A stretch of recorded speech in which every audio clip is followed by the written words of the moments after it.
Go ahead, Max. Barkley seems to have been expressing sympathy to me. Yes. I interpreted it as him expressing sympathy, like maybe this guy shouldn't be here right now. He's going through this enormous, this incredible adversity at the moment.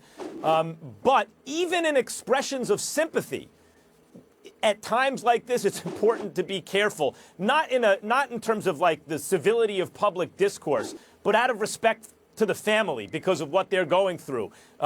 Literally, I know you're putting 5 or 10 or 15 people, whoever's going through that in that family, 20 people ahead of the viewing audience. But yes, in those instances, I think you have to. You have to be so careful how you phrase things, even in expressions of sympathy. I don't think he would have said it after the game. Well, I don't think he would have said it after the game. But here's the important point that I wanted to point out.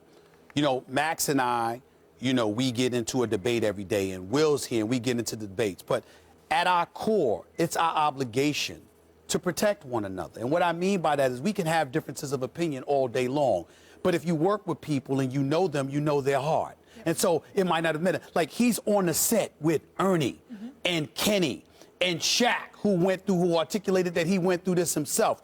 We have to trust that team. They're a great team. They're Emmy Award winners and all of this stuff for a reason. And when you have somebody as great as Ernie Johnson, if there was any kind of insensitivity, if there was any kind of inappropriateness that you felt that Charles Barkley was articulating, let's believe that Ernie Johnson would have definitely come back and asked a question or revisited it to make sure all bases were covered. You got to trust one another in that regard. That's a very important point to make, Max.